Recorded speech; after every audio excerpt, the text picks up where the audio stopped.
अंत में आपसे डॉक्टर शर्मा यही पूछना चाहूंगी कि क्या, जिस तरह नॉन वेज की हम बात कर रहे हैं, नॉन वेज का रिलेशन इस कैंसर से भी होता है? बिल्कुल बिल्कुल 100% जी। देखिए, all animal proteins they contain hormone उसके अंदर होते हैं। जैसे अंडे के अंदर हार्मोन्स है, दूध के अंदर तो 56 काइंड्स ऑफ हार्मोन्स है। तो ये हार्मोन, आप जब भी अंडा खाते हैं या आप जब भी दूध पीते हैं, तो आप यूं समझ लेना कि आप अपने बॉडी को स्टेरॉइड दे रहे हो, और आपका अपना हार्मोन इम्बैलेंस होना डेफिनेट है। और चूंकि वो अननेसेसरी बॉडी में जाकर ना कई तरह के जो स्टिमुलेशन करता है ना, तो उसके कारण कई तरह के कैंसर जो है ना उससे डेवलपमेंट होते हैं, जिसमें prostate cancer, bladder cancer, kidney cancer and so many lymphoma, so many, बहुत सारे बता रहा हूँ। तो देखिए, मैं तो 40 साल से कैंसर पे काम कर रहा हूँ। मेरे पास जब एक मरीज आता है ना और कैंसर के बारे में चर्चा करता है ना, मैं उसके बातों से समझ जाता हूँ कि इसने, ये दूध का शौकीन है। मैं इसलिए उसको एक ही बात पूछता हूँ, दूध पीते हो, कितना पीते हो, बता दो बस। और वो 3 4 5 ग्लास दूध पी रहा होता है रोज। तो कहने का मतलब क्या है कि जितने भी एनिमल प्रोटीन्स है ना, ये सब बड़े खतरनाक है। देखिए, अ, ये सबने, अब देखिए, मजबूरी में हमने अडॉप्ट किए, क्योंकि हमें जिंदा रहना प्राइमरी था और हमारा हेल्थ जो सेकेंडरी था। तो लोगों को क्या होता है कि फिर जिंदा रहने के लिए कुछ भी पिएंगे, खाएंगे। गाय भैंसों को पाला तो उसका दूध पीना शुरू कर दिया, मुर्गी पाली तो अंडे खाने शुरू कर दिए, क्योंकि खाने पीने को कुछ था नहीं, बच्चों को जिंदा तो रखना था। दही और तो पनीर भी नुकसानदायक है? सब देखिए क्या होता है, खाली दूध का खाली लैक्टिक एसिड जो है, वो लैक्टोज जो है लैक्टिक एसिड में ट्रांसफर होने से कोई फर्क थोड़ी पड़ गया। वो तो खाली एक फर्मेंटेशन में चला गया, दैट्स ऑल। कुछ बैक्टीरियल डेवलप, लैक्टोबैसिलस कुछ बैक्टीरिया डेवलपमेंट हो गए। तो वो दूध की जो डाइजेस्टिबिलिटी है वो थोड़ी चेंज हो जाती है, लेकिन दूध का जो हार्मोन्स है वो तो कहीं गायब नहीं हो गया ना। और दूध का जो एलर्जिक कंपाउंड है, और दूध के जो और भी जितने उसके अंदर जो इंग्रेडिएंट्स है, वो सारे तो एज इट इज ही है ना भाई। वो तो खाली एक फर्मेंटेशन प्रोसेस से गुजर गया। दूध क्या हुआ, एक फर्मेंटेशन प्रोसेस से गुजर गया। तो मैं, देखिए, मैं ये नहीं कहता कि आप इनको टच मत करो। देखिए, जो लोग और नॉनवेज मक्खन खाते और हैं, देसी घी, देखिए पहली बात तो क्या है, दूध के अब प्रोडक्ट, चीज, मक्खन, नहीं, देसी घी। देखिए, मक्खन घी की प्रॉब्लम ज्यादा क्यों नहीं है, इसका कारण बता रहा हूं कि वो चूंकि प्योर फैट है, वो फैट कंटेंट है, उसमें हार्मोन्स नहीं है, उसमें प्रोटीन्स नहीं है, कुछ भी नहीं है, वो एक फैट कंटेंट है। अब प्रॉब्लम जो आएगी वो फैट की आएगी। फैट की कैसे आएगी कि भाई, अब हमारे, देखिए, गेहूं में कोई गेहूं को तो कोई गाय के घी से लेन देन नहीं था, दाल को कोई गाय के घी से लेन देन नहीं था, कोई घिया को या कोई भिंडी को गाय के घी से या उससे लेन देन नहीं था। अब आप क्या करते हो, वो जो भिंडी अगर हम विदाउट फैट खाते हैं स्टीम करके, तो हमारे अंदर एक एक घंटे में पचकर शायद पेट से नीचे निकल जाए। अब मैंने अगर तेल घी डाल दिया, अब वही चीज जो है थोड़ा एक्स्ट्रा 2 4 घंटे रुकेगी, क्योंकि फैट का जब तक प्रॉपर डाइजेशन नहीं होगा वो नीचे उतर ही नहीं सकता ना। तो क्या होता है, फैट हर एक आहार को डिले करती है, यानी कि लंबे समय तक पाचन में मेंटेन करती है। तो पहली बात तो क्या है, भगवान ने हमारा फैट जो है वो नट्स में दे दिया हमारे, और जितने भी आहार है सब में थोड़ी बहुत फैट होती है। तो हम लोगों ने क्या किया, नट्स और सीड्स को ज्यादा इस्तेमाल ना करके हमने क्या किया, एनिमल से फैट लेना शुरू कर दिया, एनिमल प्रोटीन से। वो हमारे लिए बहुत नुकसानदायक हो गया। फिर वेजिटेबल ऑयल्स निकाल दिए, भाई क्यों निकाले तुमने फालतू में, अब निकाले तो अब किसी सब्जियों में डाले जा रहे हैं, कोई फलाने चीज में डाले जा रहा है। तो मतलब हम एक अबनॉर्मल कॉम्बिनेशन, एक अबनॉर्मल हम खुद ही बनाए जा रहे हैं, और बाद में उसकी जो प्रॉब्लम सामने आती है हम परेशान हो रहे हैं। तो बीमारियां दुनिया में कुछ नहीं है, ह्यूमन क्रिएटेड बीमारियां हैं सारी की सारी, जितनी भी, क्योंकि वो ही सब कुछ ये रच रहा है वास्तव में। तो इस तरह से, तो एनिमल प्रोटीन जो है वो तो आप जानते हैं हम खा नहीं सकते। और तो अब आप देखते हैं कि हमारी जो अंतरात्मा है, वो किसी भी कच्चे आहार को जो खाने लायक नहीं है, अपने आप हमारी सेंसिटिव जीभ हमें बता देती है कि भाई आप इसको नहीं खा सकते, मान लीजिए। तो लोग क्या करते हैं, कॉन्सेप्ट बनाकर खाते हैं कि करेला में ये गुण है, फलाने में ये गुण है। देखो, एक ज़माना ऐसा ज़रूर था कि कुछ कच्ची सब्जियाँ, जैसे घिया है, यानी कि जिसको लौकी कहते हैं, यानी तो भिंडी है, या और छोटी-छोटी जो परवल है, या पत्ता गोभी है, फूल गोभी है, तुरई है, मटर है, सलजम है, गाजर है, मूली है।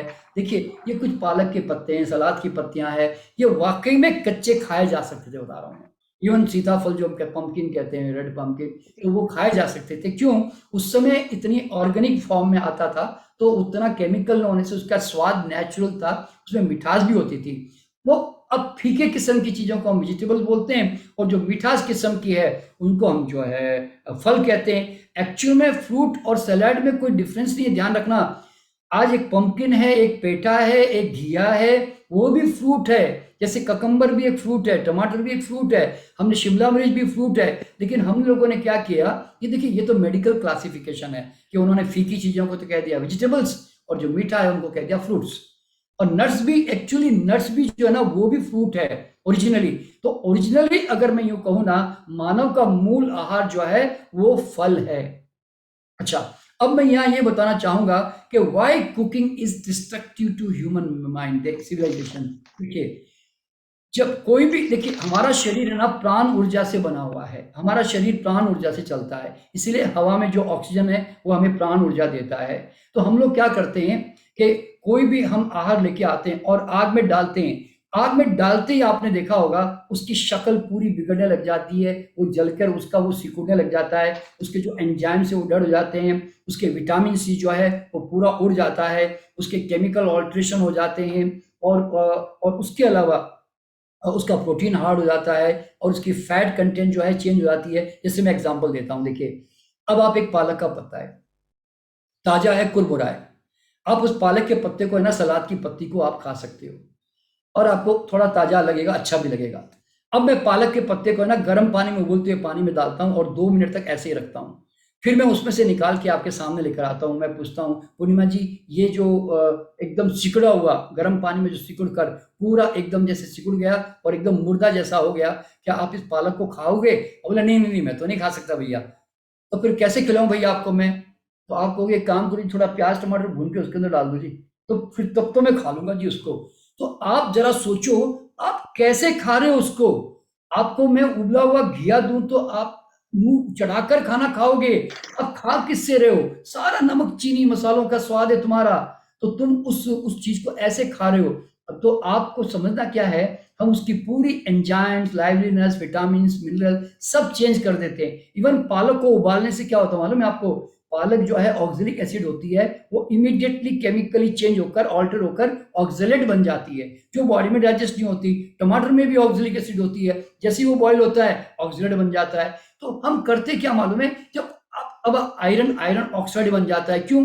एक तो ऑक्सीडेशन भी होता है खाने का, यानी कि जब आप खाने को कुक करते हो ना तो ऑक्सीडाइज होता है, और उसके कारण क्या होता है, वो आयरन आयरन ऑक्साइड बन जाता है। तो ऐसे करते करते फिर उसका सारा वो जो आहार है उसकी गुणवत्ता चेंज हो जाती है, और उसकी जो लाइवलीनेस है वो मुश्किल से 10% रह जाती है। अब जैसे एग्जांपल देता हूँ, आप घर में आप सेब लाते हो, गाजर लाते हो, ककम्बर लाते हो, टमाटर लाते हो, तो कम से कम आप 6 5 7 दिन तो रख ही लेते हो ना। अब उसी को आपने जैसे ही आपने उबाला, आप मुश्किल से सुबह पकाकर शाम तक रख पाते हो, यानी कि जो 8 दिन तक रखने की जो ताकत थी वो 8 घंटे की रह गई। तो आपको समझना क्या मालूम है कि वो 8 घंटे वाली एनर्जी आपको कैसे हेल्थ और इम्यूनिटी दे सकती है। तो अभी आपने कहा कि आज के इस कोरोना काल में हमें इम्यूनिटी चाहिए। आप इतना लो एनर्जी वाला फूड बॉडी को सप्लाई करके हाउ कैन यू एक्सपेक्ट कि आपकी इम्यूनिटी बड़ी स्ट्रांग हो जाएगी? तो आज इम्यूनिटी को स्ट्रांग करने के लिए, आज देखा ना आपने, जितने भी डॉक्टर्स हैं, आज आप पूरे वीडियो देखोगे यूट्यूब के अंदर, सब एक ही बात कहते हैं, विटामिन सी खाओ, जिंक खाओ, कॉपर खाओ, ये खाओ वो खाओ, और विटामिन सी खूब मात्रा में लो। तो विटामिन सी क्यों नहीं मिल रहा भैया? आपका सारा फूड तो सुबह से लेकर शाम तक कुक फूड है, तो विटामिन सी है कहाँ उसके अंदर? आपने तो सारा उड़ा दिया।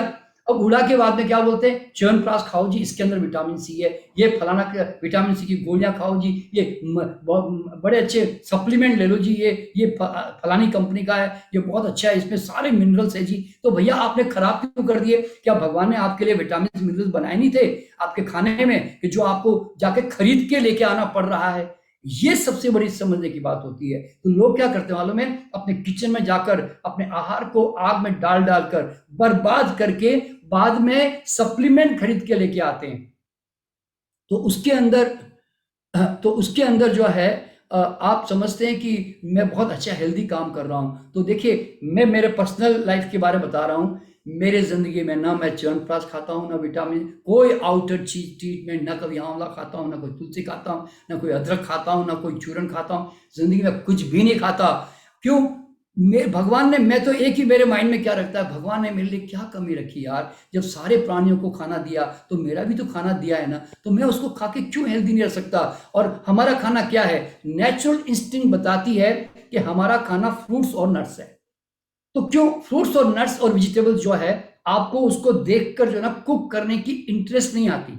आपके दिमाग में नहीं आता कि ककुम्बर को बॉईल नहीं करूंगा जब तक मैं कैसे खाऊंगा, मैं केला को बॉईल नहीं करूंगा तो कैसे खाऊंगा, या मैं बादाम अखरोट को उबालूंगा नहीं तो कैसे खाऊंगा। वैसा तो दिमाग में नहीं आता ना। तो एक नेचुरली गॉड मेड जो फूड हमें ईश्वर ने जो दिए, नेचर ने, आप उसको एंजॉय करो ना, रियलिश करो उसको। अब कुक ऐसी सब्जियां देखिए, दुनिया में सारे फल आदमी के खाने के लायक नहीं होते। पेड़ तो बहुत सारे दुनिया में, उनके फल भी आते हैं, लेकिन सारे फल तो खाने लायक नहीं होते। उसी तरह सारी वेजिटेबल किंगडम कोई आदमी के लिए डिजाइन नहीं है, वो सब कुछ खा नहीं सकता। तो क्योंकि नेचर में तो बहुत चीजें आती है, तो इसलिए जो आपके इंस्टिंक्ट आपको naturally, without salt, spices, sugar and घी, तेल, ऑयल, अगर आपको एक्सेप्ट कर रही है ना, तो समझना कि वो आपका ओरिजिनल फूड है। अगर आपका ओरिजिनल नहीं है, और अगर आपने उसको मसालों के थ्रू, घी तेल के थ्रू खा लिया, तो कल आपको नमक, चीनी, घी, तेल से रिलेटेड हजारों बीमारियां आपको सफर करनी पड़ेगी। आज आप मानव में देख रहे हैं, कोई भी, हर घर में, हर स्त्री के अंदर गॉलब्लैडर के स्टोन, फाइब्रॉइड, सिस्ट, लिवर की प्रॉब्लम, स्किन प्रॉब्लम, गंजापन होना, हार्ट ब्लॉकेजेस होना और मोटापा होना कॉमन सब जगह पे है, और हम उसको नेचुरल ले रहे हैं, जबकि ये आपने क्रिएट किया है। दुनिया में आप देखो, चिड़िया अगर एक ही साइज की है तो एक ही साइज की है, हिरन एक ही साइज के तो एक ही साइज के, बंदर एक ही साइज के अपनी कैटेगरी में, यानी कि वानर अलग, गुरिल्ला अलग, बता रहा हूं, तो हर एक का एक साइज है। तो जनरली उनके बॉडी में, अगर वो ह्यूमन के उसमें साथ नहीं जी रही है, तो उनका नेचुरल वेट मेंटेन होता है। तो आदमी का वेट तो कभी बढ़ता ही नहीं, मैं बता रहा हूं। हार्मोन बहुत सीवियरली बिगाड़ना पड़ता है। तो कुक फूड जाकर क्या करता है, कुक फूड बॉडी के लिए एसिडिक फूड होता है, जबकि रॉ फूड बॉडी के लिए अल्कलाइन फूड होता है। इसीलिए जब हम रॉ फूड खाते हैं ना बीमारियों में, तो वी रिकवर फास्ट। कैंसर जैसी बीमारियों से ठीक होते हैं, ब्लड प्रेशर डाउन होता है, शुगर हमारी जल्दी डाउन होने लगती है, जॉइंट्स हमारे खुलने लगते हैं, एसिडिटी समाप्त होने लगती है। क्यों? अल्कलाइन आ गया बॉडी को। तो अल्कलाइनिटी में, और हमारा वैसे भी हमारा जो ब्लड का जो रेशियो है ना, वो 80% अल्कलाइन होना चाहिए, 20% एसिडिक होना चाहिए। और कुदरत ने भी बड़ा वाइजली नट्स में थोड़ा ऐसा एसिड दे दिया हल्का सा, जो बहुत लाइटर है, और 80% हमें फ्रूट और सलाड्स में मैक्सिमम अल्कलाइनिटी दे दी है। तो कहने का मतलब क्या है कि नेचर ने ऑटोमेटिकली हमें ऐसा डिजाइन करके भेजा है, हमारा खाना डिजाइन करके भेजा है, और बढ़िया कोरियर करके भेजा है। आपको मेहनत करने की जरूरत नहीं, छीला काटा खत्म। इवन कहीं पर, कई जगहों पे तो चाकू छुरी की भी जरूरत नहीं पड़ती है। वो तो ठीक है, अब हम सभ्य हो गए, सिविलाइज्ड हो गए, और सिविलाइजेशन के ढंग से खाना भी चाहिए। तो पर आदमी को समझना क्या है कि why we want to cook the food. आप कुकिंग क्यों करना चाहते हो? आप कहते हैं साहब फिर रोटी कैसे खाएंगे भाई साहब, भाई साहब ये गेहूं चावल कैसे खाएंगे? आप मुझे बताओ, कच्चा अनाज देखकर कोई आपको आकर्षण आता है, अट्रैक्शन आता है? आप नहीं खा सकते, लेकिन घोड़े चूहे पक्षी आके खटाखट कच्चा अनाज खा जाएंगे। वो रागी खा जाएंगे, सारे मिलेट, जितना मिलेट मिलेट कहते हो, सारे वो कच्चा खा जाएंगे। तुम्हारा तो कोई आकर्षण नहीं है। फिर मैं कहता हूँ चलो उबाल के देता हूँ जी, उबाल के खा सकते हो क्या? आप बोलेंगे नहीं जी, मैं तो उबला हुआ थोड़ा मुश्किल से खा पाऊंगा क्योंकि जिंदा रहना है, तो अलग बात है। फिर आप नमक, चीनी, घी, तेल मिला के उसको, आप उसका एक नया टेस्ट, आर्टिफिशियल बनावटी टेस्ट कर करके फिर आप निकल जाते हो। तो अब आप देखो, अब यहाँ पे एक सबसे बड़ी बात बताने जा रहा हूँ। आपको मैं फीका चावल खिलाता हूँ, फीका दलिया खिलाता हूँ, आप कितना खा लोगे? मुश्किल से एक कटोरी बता रहा हूँ, एक कटोरी खा पाओगे फीका, बता रहा हूँ। लेकिन जैसे मैंने उसमें नमक मिलाया, जैसे मैंने घी तेल मिलाया, मैंने जैसी चीनी और गुड़ मिलाया, आप एकदम 3 गुना ज्यादा खा जाओगे।